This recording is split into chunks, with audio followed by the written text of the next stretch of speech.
नमस्कार साथियों, मैं हूं ज्योति और आप सभी का मेरे चैनल सुनो ना में हार्दिक स्वागत करती हूं।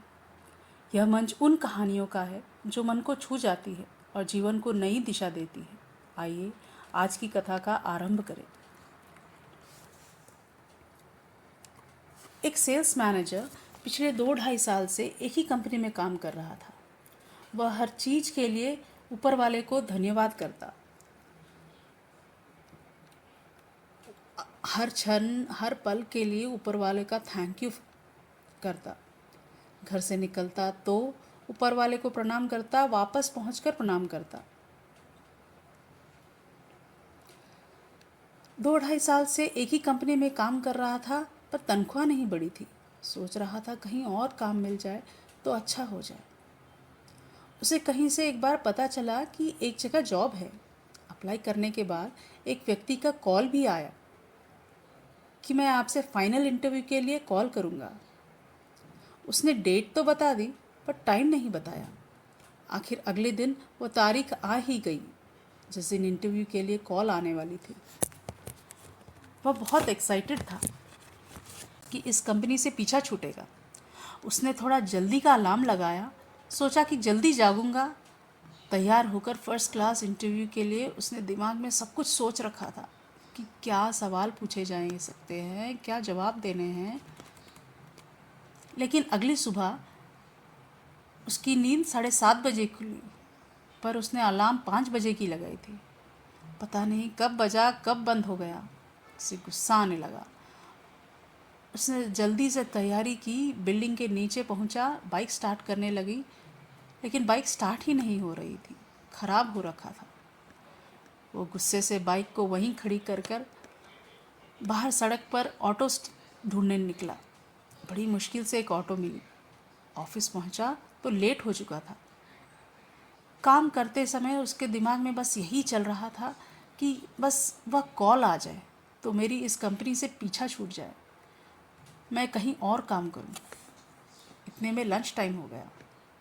सेल्स मैनेजर ने देखा कि जल्दी में वह टिफ़िन लाना भूल गया। उसे गुस्सा आने लगा। जल्दी जल्दी वह ऑफिस की कैंटीन में पहुंचा तो वहाँ पर ताला लगा था। इससे उसे और गुस्सा आ रहा था कि क्या दिन जा रहा है। उसने बाहर से खाने के लिए सैंडविच मंगाया, पर वो भी खराब आया। शाम के तकरीबन 7:30 बजे उसके पास एक कॉल आई। ये वही कॉल थी जिसके लिए वह दिन भर से एक्साइटेड था।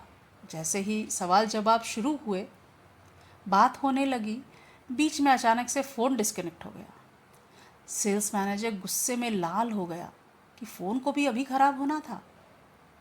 फिर सोचा कि घर जाकर आराम करूँगा।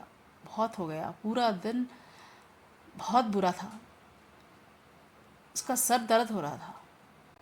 घर पर खाना खाकर बिस्तर में पहुंचा, बिजली चली गई। अब इसका गुस्सा का पारा और बढ़ गया।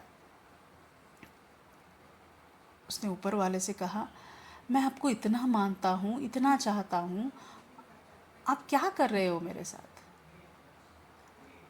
मैं आपका इतना बड़ा भक्त हूँ, इतनी पूजा पाठ सब कुछ करता हूँ, आप पता नहीं क्या कर रहे हो।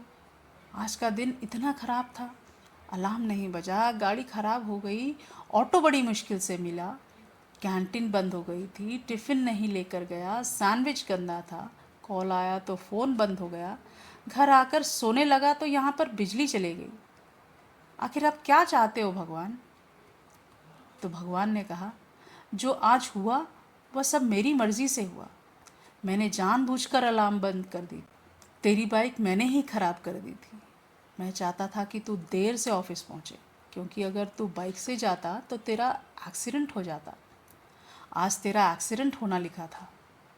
अच्छा हुआ कि कैंटीन बंद थी, क्योंकि उसका खाना ख़राब हो चुका था, तुझे बीमार कर देता। और वो जो कॉल आई थी ना, जिसकी वजह से तू बहुत परेशान था कि मेरी बात नहीं हो पाई, वह एक नंबर का घोटालेबाज है। नौकरी के नाम पर तुझे ठगने वाला था, इसलिए तेरा फ़ोन मैंने ही बंद करवा दिया। और यह जो बिजली चली गई, आज अगर बिजली आ रही होती तो तेरे घर में शॉर्ट सर्किट की वजह से आग लग जाती थी। क्योंकि तू मेरा बहुत बड़ा भक्त है, इसलिए तुझे बता रहा हूँ, सबको नहीं बताता। और हाँ, याद रखना, तू मुझ पर भरोसा करता है ना, तो भरोसा करता रहे। ज़िंदगी में कभी भी तेरा बुरा नहीं होने दूंगा। अचानक से उसकी नींद खुल गई और उठ के ऊपर वाले को फिर से थैंक यू करने लगा। लाइफ में कई बार हमें लगता है कि हमारे साथ बड़ा ही बुरा हुआ है, ऐसा नहीं होना चाहिए था। लेकिन अगर आप पलट के देखेंगे पिछले कुछ सालों में, तो आपको लगेगा जो हुआ ठीक ही हुआ, आपके फ़ायदे में हुआ। हर पल के लिए ऊपर वाले का शुक्रिया अदा करते चलिए। ऊपर वाला वह नहीं करता जो हमें अच्छा लगता है, बल्कि वह करता है जो हमारे लिए अच्छा होता है।